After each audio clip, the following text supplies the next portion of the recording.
Welcome back, everyone, to another Avid Outdoors podcast. We are talking with Roy Kalmerton, a retired game warden, in this episode. Hi, I'm Tyler. And I'm Dave. We're charter captains from Sheboygan, Wisconsin. We're also avid outdoorsmen. We love hiking, hunting, fishing, camping, and just being outside. We want to connect you with the experts in the outdoors and hear your story. We're stewards of this planet, and we want to make sure the hobbies we enjoy today are available for generations to come. This is Avid Outdoors. Evening, guys. Good evening, Roy. Well, we have Roy Kalmerton with us here we're drinking a whiskey tonight with Mr. Roy Kalmerton, a retired game warden here, born and raised in Sheboygan County, and I've had the luxury to know Roy for almost 10 years now, Roy.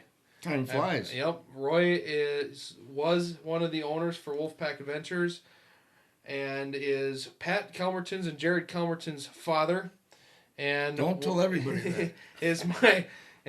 was my boss. So we're excited to have you on the show tonight, Roy, because we're excited to hear some of your stories about being a retired game warden and what you saw, because I know a lot of these stories, and it's going to be great to share it with the rest of the outdoor industry. Yeah, Roy, you were telling me a little bit just before we got started some of your stories, and I it's like when you're talking, I can't take my mind anywhere else. It's like I'm fixated. So we want to hear a little bit of your story, telling some of the highlights of your career and the things that have changed over the course of time, and then eventually, how things are going to be moving into the future. So first of all, tell us maybe how you got your start as a game warden, what made you want to do it, things like that.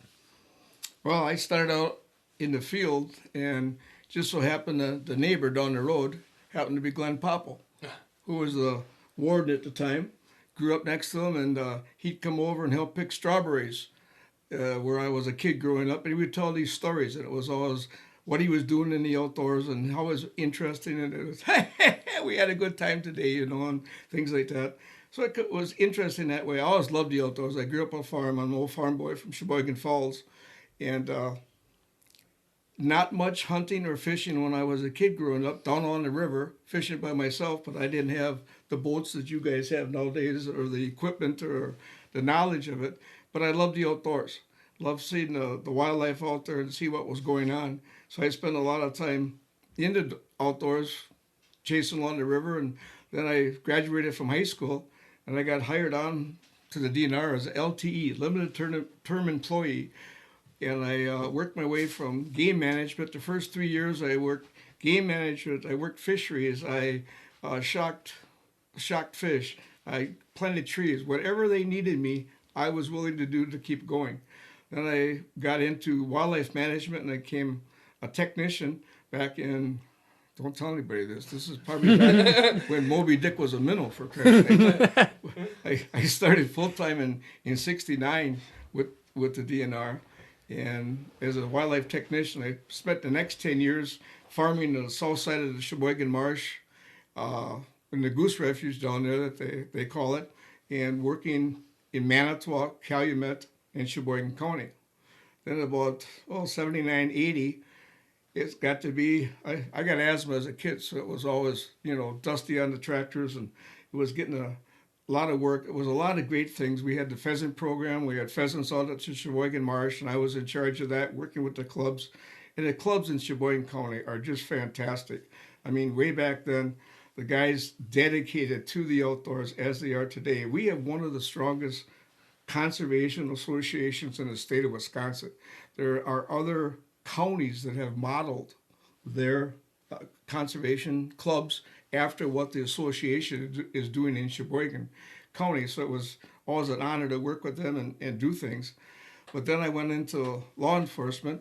I took the exam the first year, and they turned me down because they thought I was kidding them. I was just taking it for fun, and I almost strangled them. There was 300 guys, and I ranked number 14, and they wouldn't take me because they didn't think I wanted a job. So I had to go through the whole thing again the next year. So finally, I convinced them, I was going to leave wildlife management and switch over to law enforcement. So in 81, became a full-time warden, and you go through your recruit training. And they station you for 6 months around the state of Wisconsin. And you have to go through law enforcement school. I did some of that, but before that, I had already gone through law enforcement school because as a wildlife technician, I had part-time game warden credentials through the state. So I already had some of the training, and they wanted to send me more. So I was one of the first ones to hit the road out on my own. I remember going down to Madison and picking up my Matador squad car. The radio was mounted in the dash, and when you wanted to use it, you pulled it out and walked out with it. You came back, you put it back in the dash. And I walked out of Madison with a siren underneath my arm. And I says, what am I going to do this? He said, well, hook it up on the car so it makes noise. So, okay, so the old farm boy, he goes home and gets the siren and hooked it up in the dash. I took a few brackets out of the radiator that cost the state a couple of bucks later on in my career. But I got it going, and how to turn this on. So I had an old horn button years ago when on the tractors you had just a little horn button. So I put that on the floor so I could reach out and go with my foot, like where the old dimmer switch was on the cars.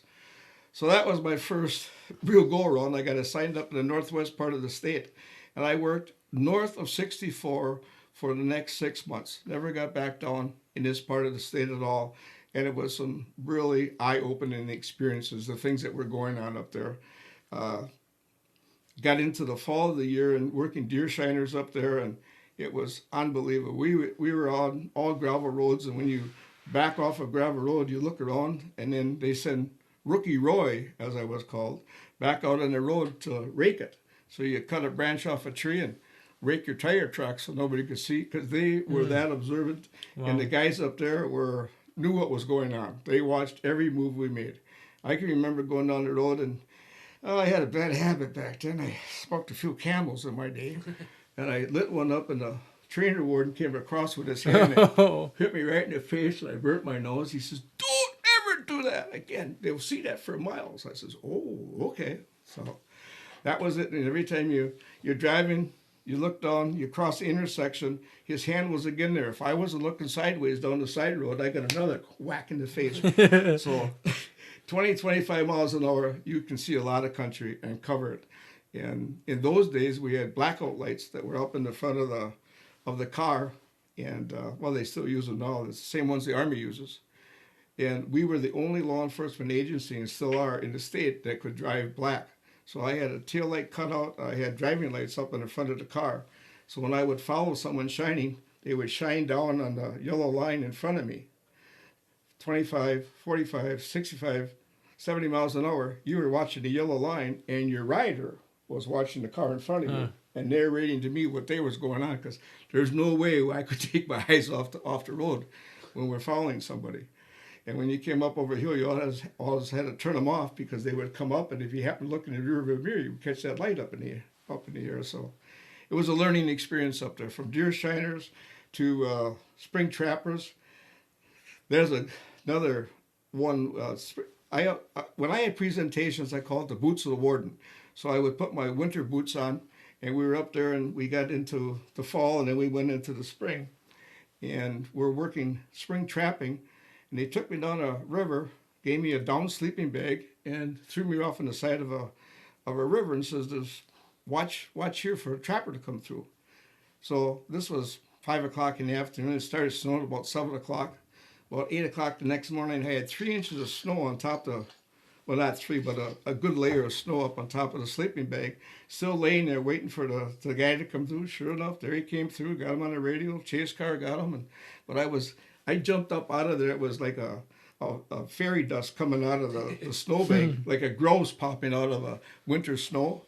The guy was just terrified. Oh, I could never forget the look on his face. So you got me.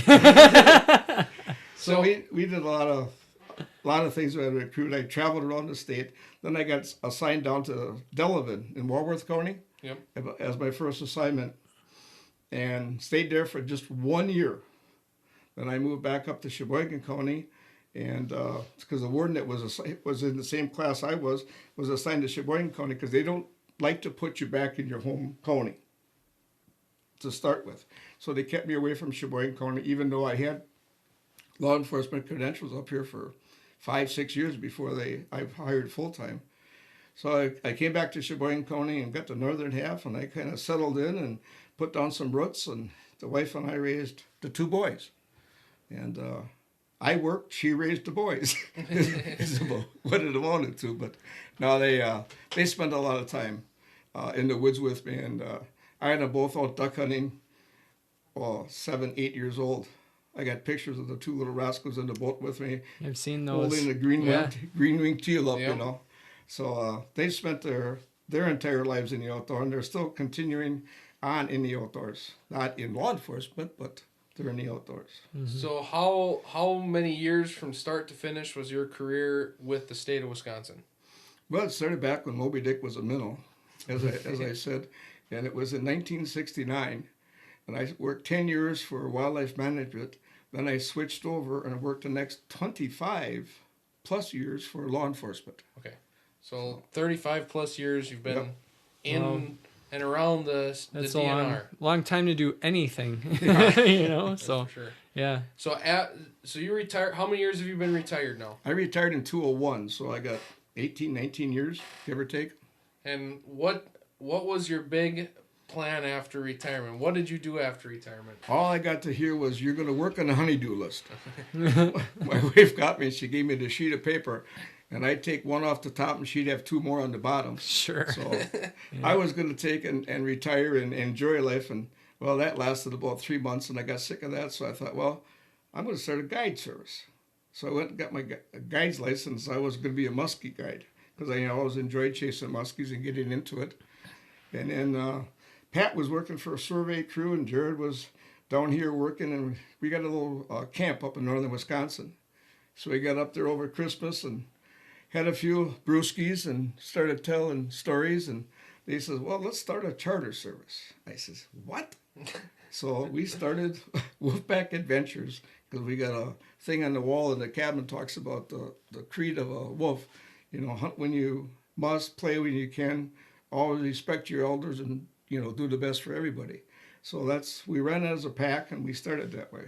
So that's what was my retirement, then turned into next 5 years getting my captain's license and running the boats with the boys. And I said, 5 years I'm going to retire. Well, last year I finally did retire and got out of the charter boat business. There you go. So finally fully retired, and now you're traveling around the state, basically maintaining your bunch of different properties you have, but you're still continuing to do things in the outdoors, which is fantastic. And this is the first time Roy and I have been together since March. Oh, yeah. So yeah, it's been a while. But other than that, we're excited to talk to you about different things. And I think one of the first things that we want to talk about is when you first started, and throughout your law enforcement career, about how many wardens were in the state of Wisconsin? There was 140, if I remember right, when I started. That included the supervisors, the recreational safety specialists that were in charge of the ATV, snowmobile, and hunter ed programs, which included archery at the time. And usually 1 or maybe 2 wardens per county. But most of the time it was 1 warden in a county. I remember training up in Florence County, and there was 1 warden that had the whole county up there. And there was no way that you can maintain, the amount of lakes and stuff that are in the state and make a circuit and try and get to all these different lakes.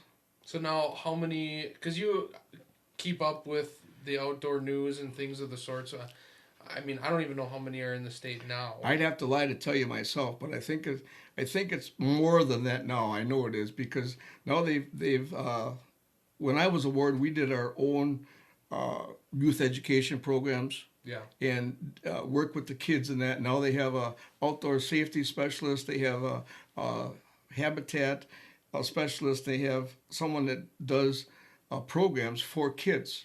And I started the Acres for Wildlife program in Wisconsin with the help of the county association, and we did a lot of things there. And the outdoor skill center was part of that.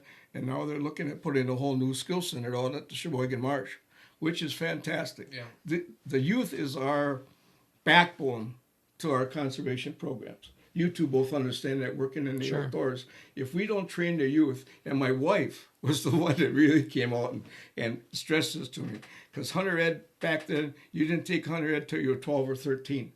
And then you've got all these other interests. And then the schools got football. Then they came with wrestling. And they got basketball. Yeah. You got to be there for every practice. You can't miss the practice. You can't go on vacation with your mom and dad. All right? There were studies done that a prisoner in a solitary confinement, if he can see a window and see that tree or watch a bird fly around, he's going to be more content than the guy that sits in the wall and looks at four walls all day long. Natural resources are part of our body. Yep. It was part of my lifestyle as it is yours. So they did these studies, and she says, by the time a kid is 12, he's already wrestling, he's already playing baseball, he's already doing this stuff.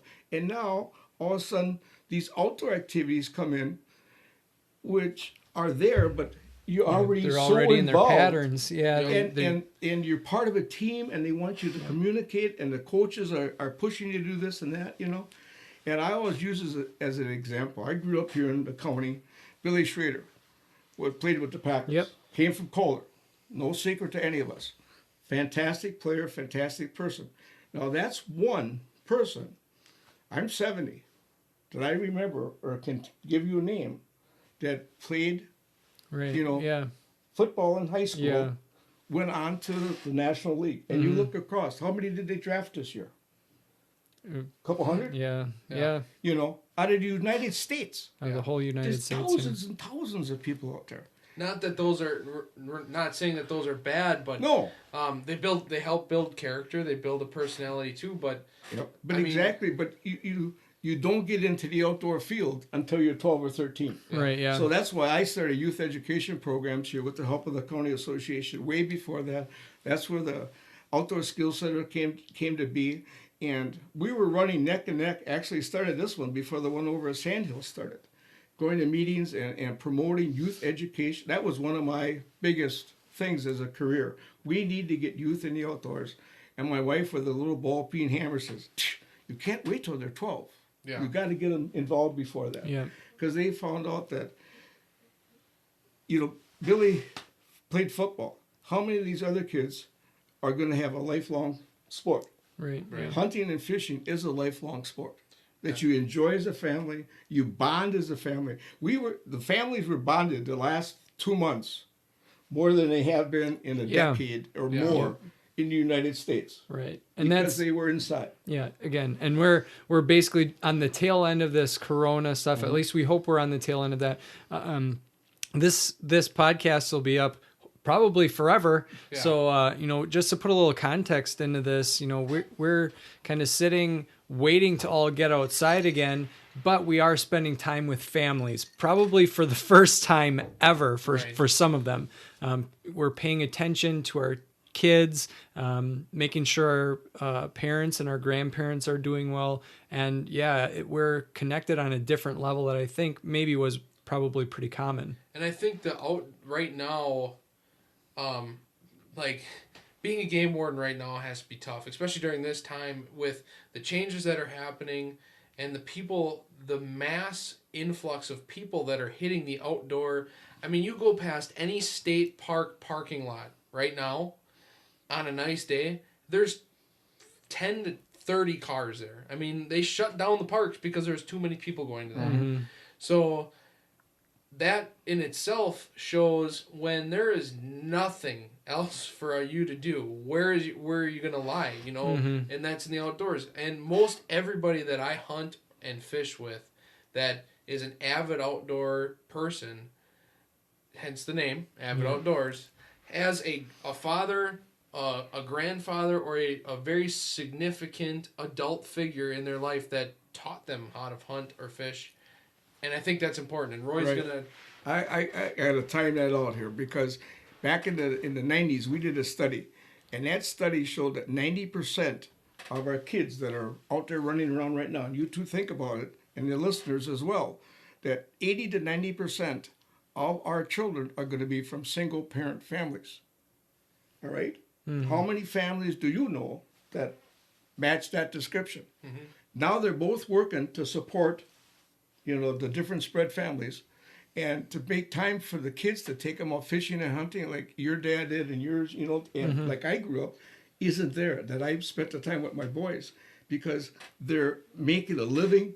They've got so many restrictions and pressure on them to continue their lifestyle. But our natural resources, Mother Nature, she's there forever. And to bond with them out there, you can talk. It's quiet. You listen to the birds. You listen to the turkeys. The last couple weeks here, I think, I quarantined myself in a turkey camp for 3 weeks.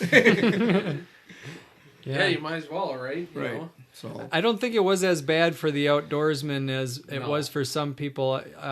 You hate to downplay any of the stuff that went on, but it kind of being locked up and saying I can't go to work, really gave me that freedom to be able to go out and enjoy nature a lot more. I turkey hunted way more than I ever have in the past. And it's awesome, isn't it, Dave? I know. Yeah.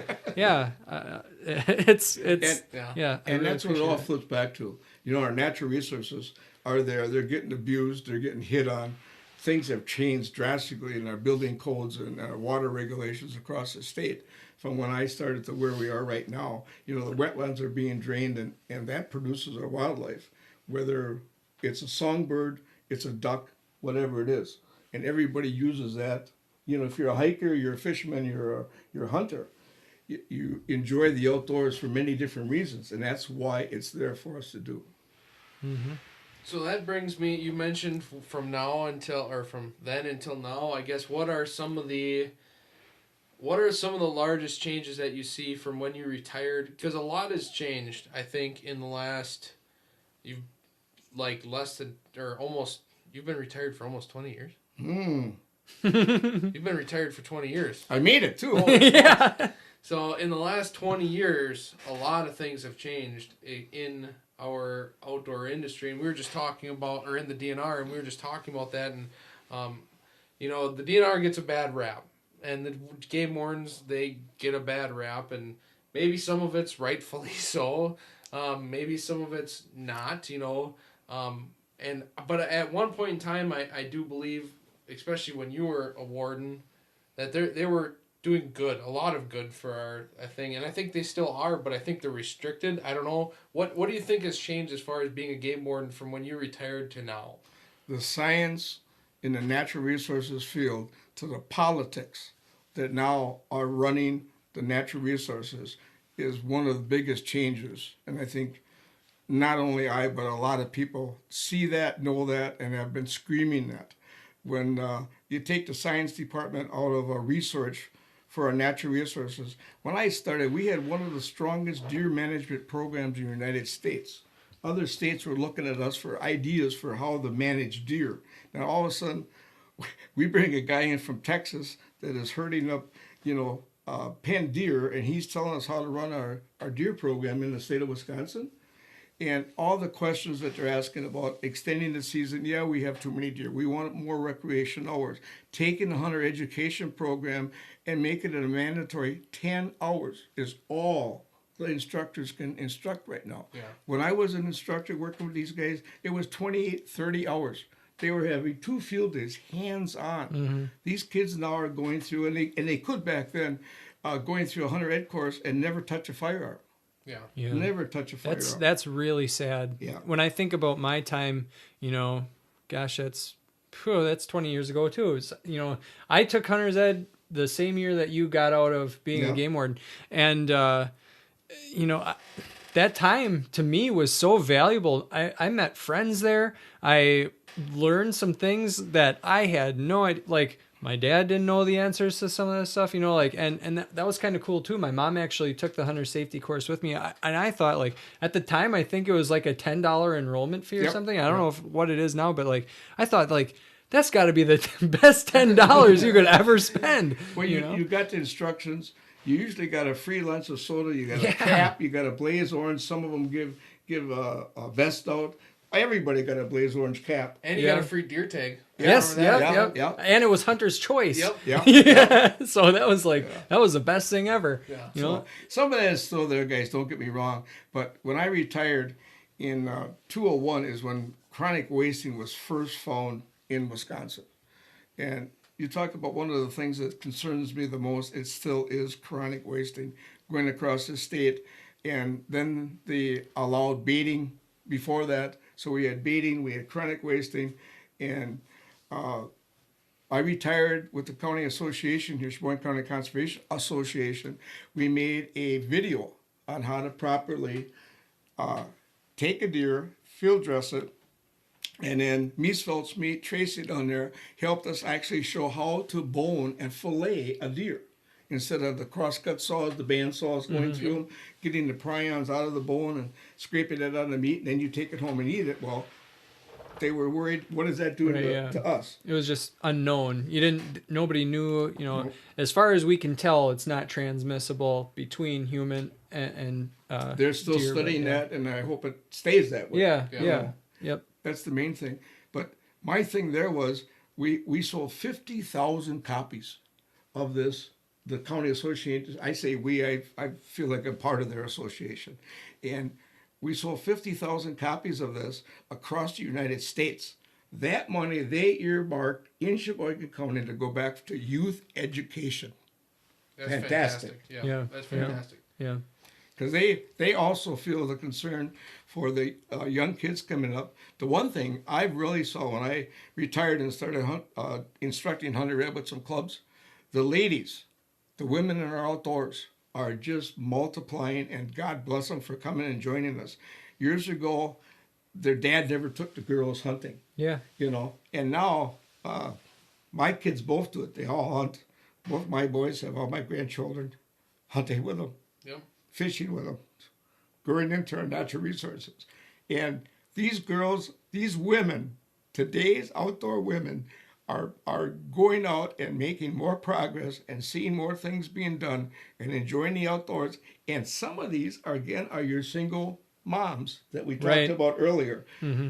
Some of them maybe had no choice. Some of them really enjoy it, and they're out there just pushing for it to get in the outdoors. And that's what we need. If we can tell our story, I don't care if you hunt or fish, ever, but if you understand why I and you hunt and fish, the votes, the understanding, we're not bloodthirsty. We're out there enjoying the resource. Yeah. 80, 90% of the time, if we harvest something, it's a bonus. Yeah. It's something, you talk about, you put on the wall, and it's one of those things that you can enjoy and do as a family and get out together to do it. So hunting and fishing to us is like golfing to others. Right. Yeah. Right. That's the best way you can put it. But I got to swing back to chronic wasting before we get off of this. Yep, I think that's a good idea. Because that's a hot spot in my heart, that we aren't pushing enough, we're not doing enough for it, and we're getting too much politics in what we're doing with this deer herd. We lose the deer in the state of Wisconsin. The deer season brings how much revenue to not only here, but the northern part of the state. Yeah. And they took the registration away just a couple of years ago, where you had to go in and mandatory register your deer. And we could, hey, I got a big buck this year, and it's I got it in this corner over here, and I shot it, yesterday, and it's laying in front of me, and it's a buck. And I turned the phone down, and I got a doe. And it was shot the day before, and I got another one the day before, Yeah. And the wardens are restricted now on what property they go onto, They're sitting in parking lots waiting for the guys to come out so they can check them, because they have to have. We had probable cause, reasonable suspicion. We could enter property in the state of Wisconsin, trespass, and post it or not, or private property. How do you know what's along that fence line if you can't go over there and find out? So you could, with reasonable cause, go onto private land when you were a game warden. And now they're not allowed to do so. That's my understanding. Okay. Yep.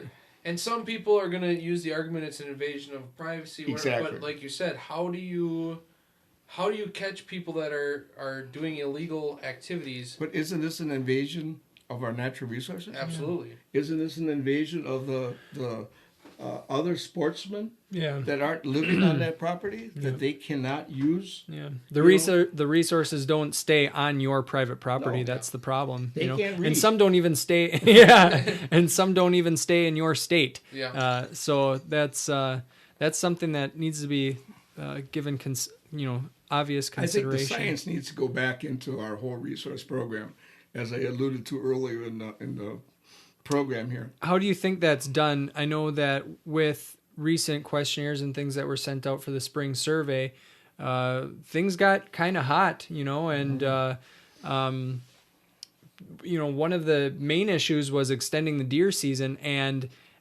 everybody that I talked to thought it was just a terrible idea. Myself included. I feel that with the traditional season, You hit the you're head. gonna You hit the nail right on the head. that's the tradition. Yeah. I really feel pretty strongly, and I know that when I was growing up, I had it ingrained in my mind. My dad came home from deer camp, and then he told us the stories. You know what I mean? Like, it was so what I was going to do. I know. I couldn't Part of being a sleep. kid, you Yeah. know? I couldn't sleep before my dad went out hunting. You know what I mean? Waiting for him to get back and tell those stories. And like, I remember like just sitting, waiting at the door, like, what happened, And then finally being at deer camp for the first time when I was 12, you had to be 12 at the time, and just chomping at the bit. Couldn't sleep that whole night. It had nothing to do with the fact that the beds were terribly uncomfortable. We were basically sleeping in a shack, but Yep. my gosh, like we're kind of moving all of the tradition away from it as well. And I think that's a very good point, Dave, because it's been traditional this year, or for decades, about deer camp. You didn't get invited into a deer camp. You married or you were born into a deer camp. Yeah. Hey, am I telling a lie here? No. Right. That was one of my big lines. I says, if you're going to go out to somebody's deer camp, you better do some work for them. You better chop some wood, haul some rocks, and really be part of it before they're going to invite you to join into their deer camp, because it's a family affair. Right, yeah. You Yep. know? And I think even within our own deer camp, there were maybe some hard feelings when, for the first time, somebody new was just invited in to. Yep. And I mean, we had a member then leave because it wasn't just the family thing anymore, too. So it's like, I know exactly where you're coming from, and it's a we're a weird bunch at times. You know what I mean? Things have to be a certain way. It's human nature. Yeah. Yep. It's human nature. Yep. So But it's fun talking about that sort of stuff. And with the registration stations, I felt the same way. Here I am, a 12-year-old kid, actually shot a buck my first chance, and golly, taking it to the gas station, just showing that thing off like that. It was a 6-point buck. I don't think any of the tines were longer than maybe 4 inches. And to me, how do you take that away from a kid? to you, it was the 40-pointer. Yeah. That the Yoopers talk about, on their songs and exactly. that. And that's where they come over and pat you in the back, and your dad is smiling bigger than you are. Right then, Yeah. So Yeah. Well, you've had a long, successful career with the DNR, and we have some highlights to share. I mean, some very interesting stories to come. I've heard them multiple times, and every time I hear them, I'm captivated. Like, you feel like you're there watching this go down. And what are some of the highlights? And just kind of run through them, and then we'll go into stories after. Well, watching the youth education programs progress over the years, watching ladies and women come into our outdoors is a big highlight, because now they can understand why we're doing it and share that when the politicians start talking about taking the hunting rights away, our right to bear arms or whatever the case may be. Watching the deer gun season, trying to straighten out the chronic wasting disease. Some of the fishing programs, I was involved in one of the bigger sting operations, which is an undercover investigation in the state of Wisconsin, along Lake Michigan. Going out, and what's another highlight? You always told stories about walleye spearing up in northern Wisconsin. That's probably Lovely. But if I have to guess, is that one of your least favorite things that you did? That sure is. Yeah. No place in my job description did I say I was going to be up there working experience season. 7 years in a row, I was assigned to northern Wisconsin for 2-3 weeks at a time. And the cops, it was, the treaty rights, I understand that. I don't begrudge it at all. But the way that it was being done, when we had guys coming out and spearing northerns, I took a video that went down to Judge Crabb, who approved this whole thing way back when it was going on. And Ronnie was with me, and the guy actually, we got to their boat, and in the boat were one walleye or two walleyes with their heads off. And you measure them, they had a tack, which is like a bag limit. They call it a tack, which is how many walleyes they could take. All right, measure it. One fish over 28, I think it was. This carcass without a head is 27 and a half. Jeez. And they says, well, this would be bigger. No. He's little head. Oh. And the head was gone, and we had it on video. We sent the whole thing down. That was the politics, and Yeah. they're still stocking. There was 1,200 media people at a boat landing at one time. I remember one night, 7 of us with our truck and trailer had to back 1.5 miles down a road into, I think it was either Catfish or Little Arborvita. We had to back our boats in because the media people were down there already with their big trailers and their disc up in the air so they could put everything on camera and spread all this word around. It was the biggest thing blown out of proportion you ever see. Well, just last week there was some shots fired up in northern Wisconsin again during spearing. That was on the radio last week. It's the fact that they get their fish, they can enjoy them, they can utilize them, that's fine. But this media blew it all out of perspective, We had Molson was big in the Indian tribes up there, and Dean Chris was one of the ones that had the pizza place in Eagle River. One night, Ronnie and I had the pleasure of having those two in 2 boats next to each other and being the wardens that went in between them to try and keep them from fighting. We were the flotilla that kept the safety for the Indians.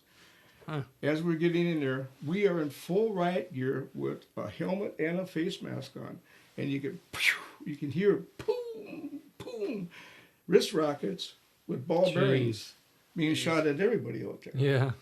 It went too far. It never should have got that far. And I hope it's over. I hope they understand that the state is doing what they can to respect their rights, and we all get back together on an equal place here. But okay, so that was your worst up there experiences. But what you had the number one undercover Sting operation in the state of Wisconsin to this day. Well, I'm not sure it was number one, but it ranked. We'll call it number one. All right. Who's going to do the research, right? Yeah. It ranked right up there. This is when we had Lake Michigan fishing was booming. At one time, we had 120 charter boats out of the Sheboygan Marina. And that's one of the licensed charters. To give you perspective now, I mean, we're right around 20, maybe 30 right now. Yep. So I mean, it's really hard to imagine, honestly, because it seems kind of busy. Even you know what I mean. The boats aren't lying down the river on both sides the way they used to be. I can tell that. But this is when I was first starting. Everybody, this is a great fishery, and we were catching fish, and we were catching big fish, and I can make some money on this. Mm-hmm. I can get it done. So I get the word from the boardwalk down there that there's fish being sold, and I says, what? Yeah, they're selling fish. So we start watching around, and I would sit up in the Coast Guard station for days with a telephoto lens. This is this boat, this is the captain, this is the mate, this is when they went out, this is when they came in. Go back and check their fishing report. Sure. What did they log in, what they came. A large misconception about Lake Michigan is There is commercial fishing, but not for salmon and trout. Right. So all sale of trout and salmon in Lake Michigan is highly illegal. It's a no-no. Yeah.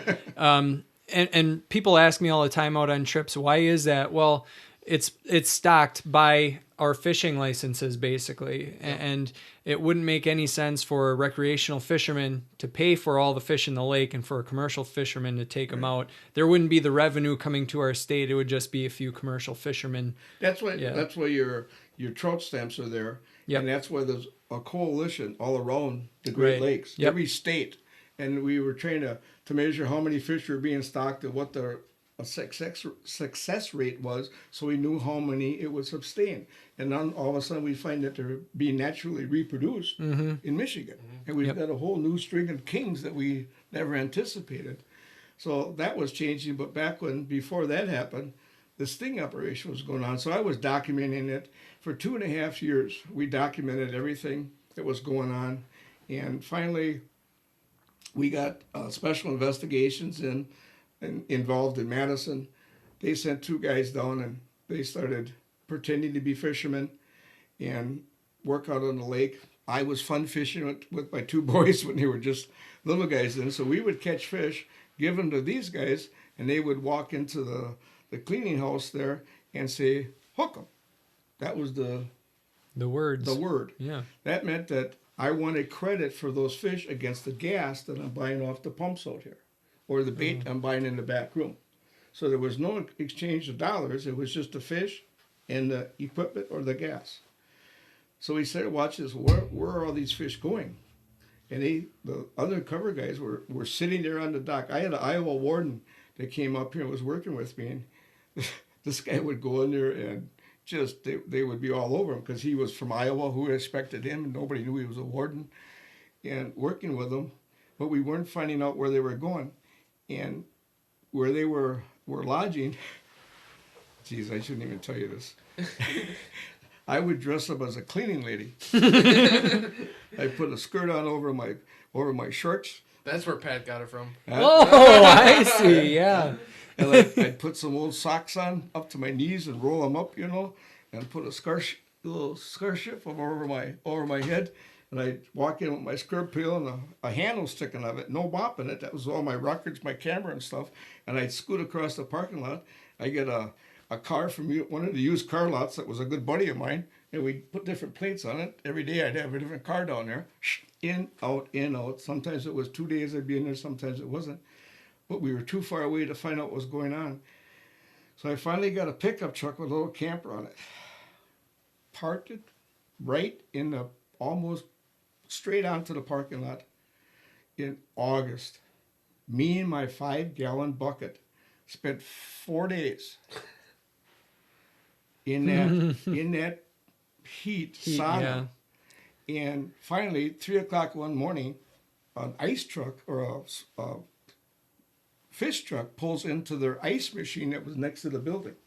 That's where they were storing all the fish in their ice cube machine, or their bagged ice with the big doors on them. He loaded them all up, and I on the radio, and we follow down to Port Washington. Goes into the smokehouse. All right, now what we gonna do? So the boys and I would fish, and I would put a wire-coated tag in the nose of these fish. Set them down, go through the guts, try and find them.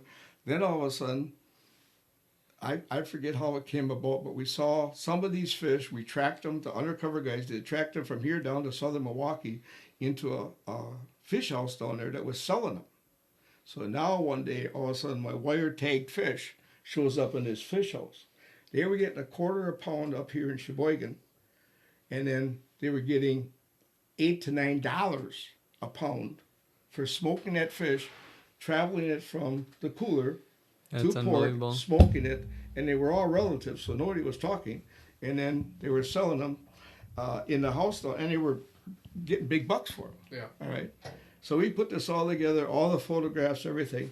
There's 140 subwardens in the state, and we had almost 35 to 40 of them here for that takedown. Wow. And we all staged up in Manitowoc. We rented a motel up there and said we had a boating safety meeting.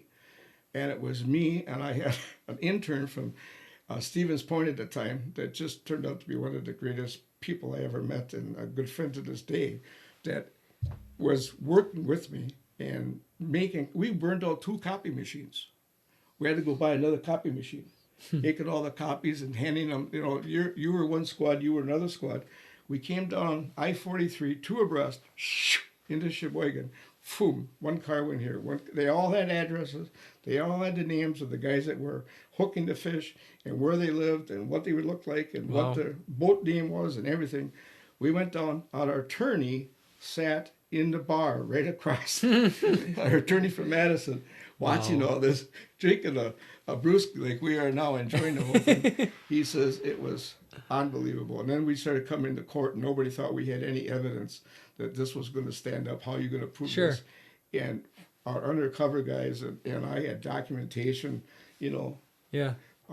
Ronnie worked with me on it, and we had so much information, and to put this together was just unbelievable. So it was one, and I want to give you guys, this is the first ones I've given out that, all the wardens and stuff that were working with me, I had little pins made that says, who wants to buy fish in Sheboygan?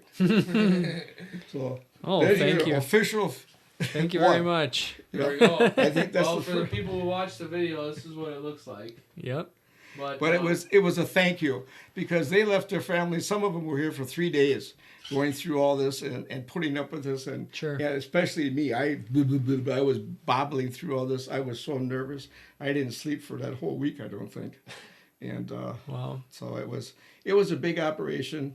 We had a lot of credit for it because the fishermen, the good guys that were down there, really appreciated it. And we sent a message to other ports across the state.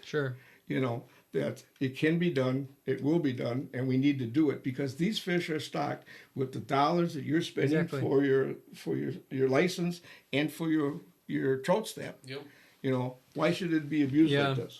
There wouldn't be a charter fishing industry. All of us, like if we were really wanting to do that, we would just do it, we wouldn't take anybody out, as much fun as we have taking and sharing that with them, and honestly, probably the whole industry, there wouldn't be as many people fishing at all. There's just the recreation of it just wouldn't exist. So from start to finish, how long was that investigation? 2.5 years. 2.5 years. That's a long time to be working on one project. Exactly. Basically. Yep. There's another one I worked with a guy that was illegally trapping rabbits and shooting deer for 1.5 years. And every Tuesday night, I drive past his house, see what color garbage bags he had. Drive around the blocks, find the same color garbage bags. Put them in the back of my truck. Well, that's when I was in shape. I could carry 2 garbage bags at a time. And I'd swap them out for his garbage bags, throw them in the back of the truck, up to the DNR office, throw them in my stall there, and the next morning go through all the garbage.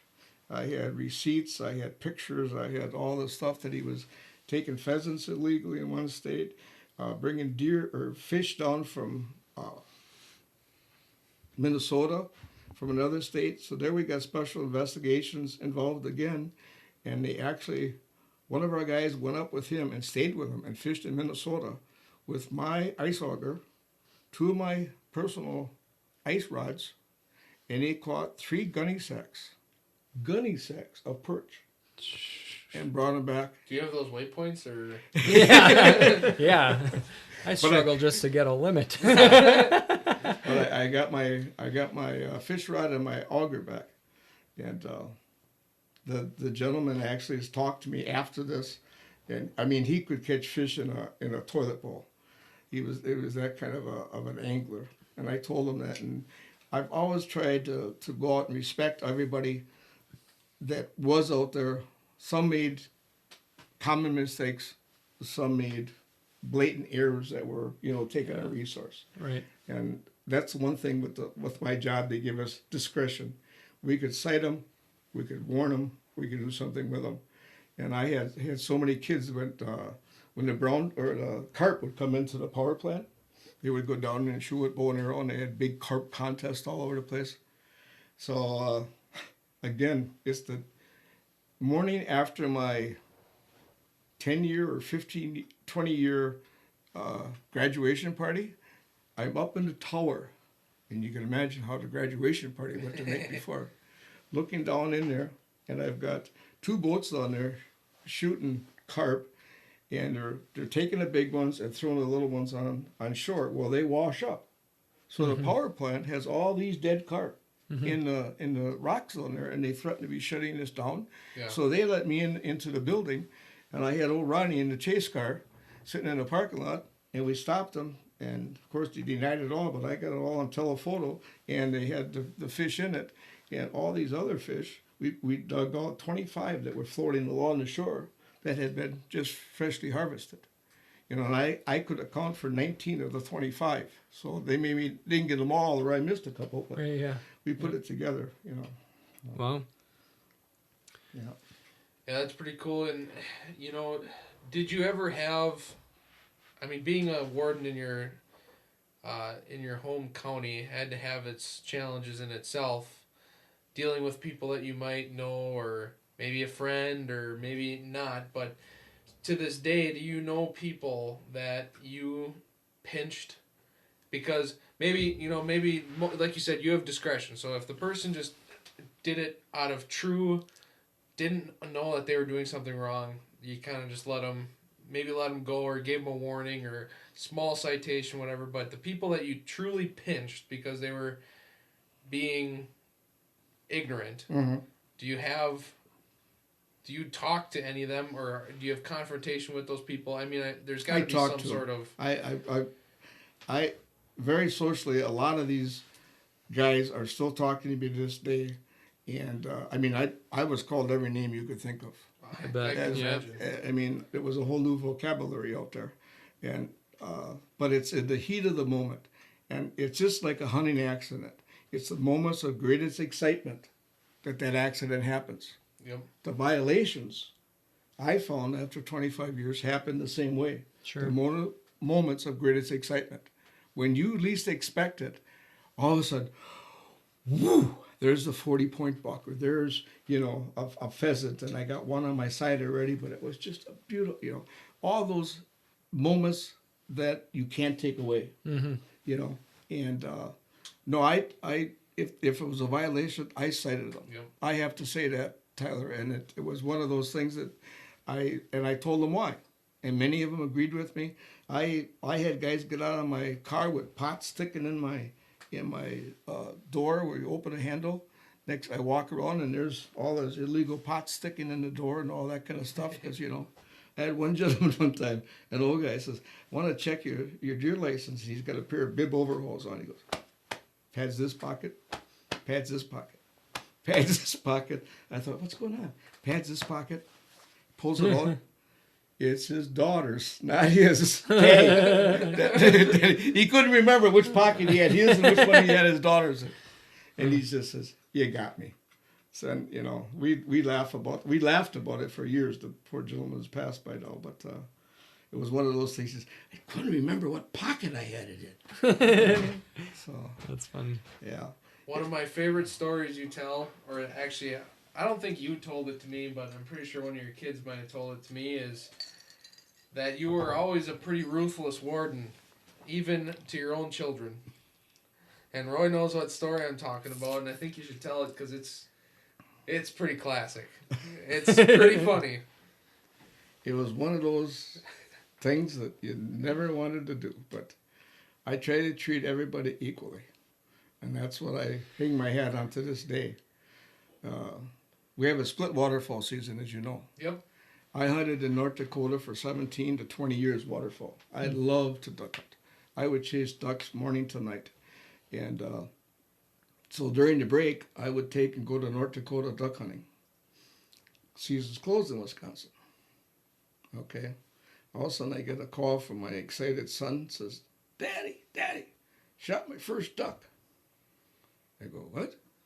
"Yeah, got my first teal today." And I go, "No, not today." Yeah.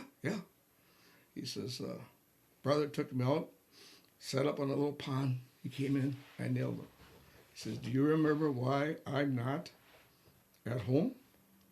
He says, well, you're hunting in North Dakota. I says, yeah, because the season's closed in Wisconsin. And he goes, oops. Just a big silence. I walked out. I got home, sat him down in the garage, got the whole story. He cried. I cried.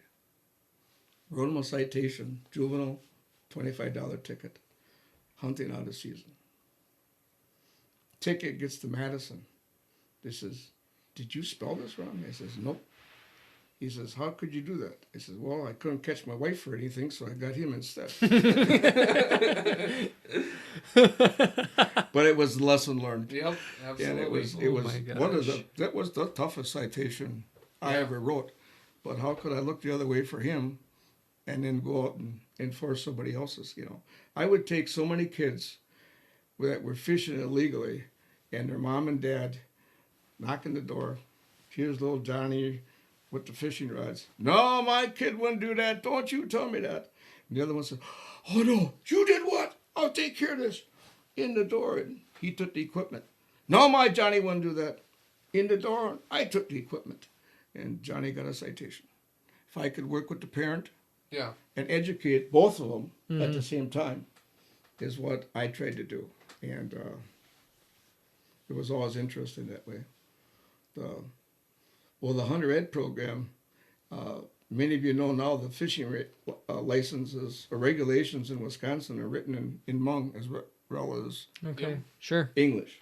That started here in Sheboygan County. Interesting, yeah. We worked with a interpreter up in Manitowoc, and first they came to me and wanted me to explain the rules and regulations. So I go to the basement of a church and I tell them, fish is 6 inches. Mr. Conservation Man, what is inch? I go, whoa, I got to back up here. Yeah. It was just completely different. Exactly. So I get a dollar bill out and I said, 6 inches, dollar bill. Got to measure. So we went on and on. All of a sudden, Mr. Conservation Man, just wait a minute. They takes his kid out. The whole class stops. He had to go potty.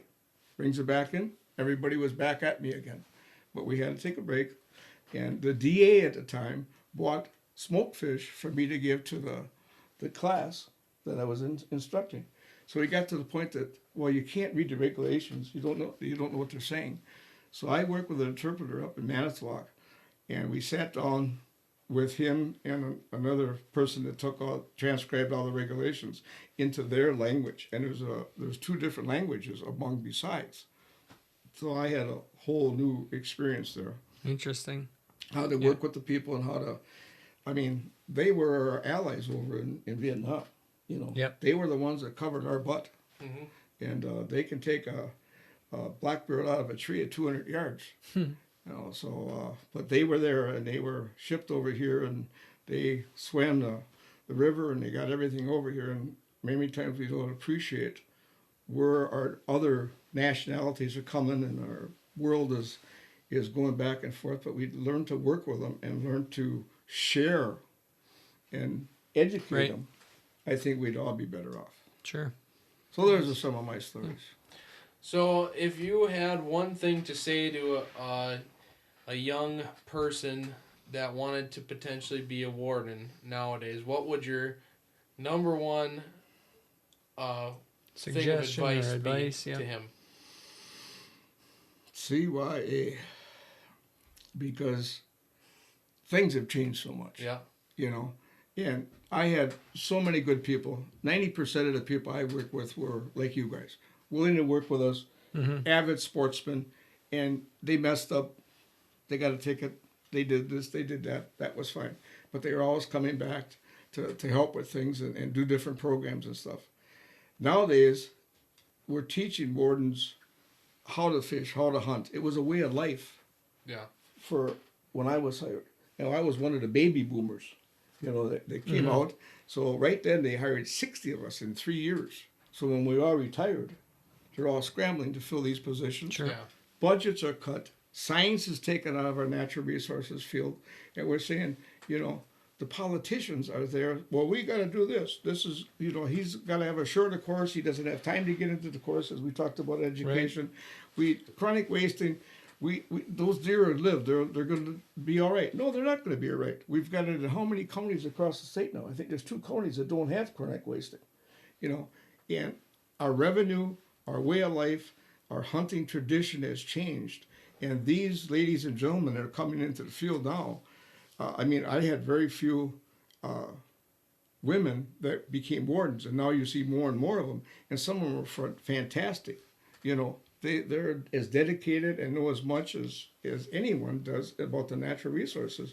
But it's the fact that they got to really watch what they're doing, because everybody's got a camera. They're trying to, law enforcement in general is being looked down on. Yep. The rallies and everything that's going on, and how to you put we were considered the most dangerous law enforcement agency out there, because our backup could be hours from where I'm located. Yeah. You get me out in the middle of the Sheboygan Marsh on a boat, there ain't nobody would find me. Yeah. My radio didn't work half the time. Plus, you didn't even have GPS back then. No. We would go out and look for illegal bait piles, and the guy says, well, the oak tree down from the church steeple, you gotta line that up, and then you walk 100 yards this way. And I look in the woods, and there's thousands of trees, and they're all oak trees. Well, we spent hours trying to find that kind of stuff. Now there it is. Yeah, it's fantastic. So it's a whole new game. It's a whole new respect for our resource, and to carry on the tradition for future generations. And the generations are there. Our youth are getting involved. More ladies and outdoor women are coming up into the field and doing a fantastic job promoting fishing, hunting, outdoor activities. And that's what we all need. We need to work together as one unit and get the science back into our natural resources field. Well, that sounds good. We certainly appreciate you visiting with us tonight, Roy. Absolutely. I hope everybody watching and listening really enjoyed their time as well. Just a wealth of knowledge, and I wouldn't go that far. That's my long hair from couldn't get to the barber this week. Yeah. So thank you very much for stopping in. Again, we really appreciate it. This is Avid Outdoors.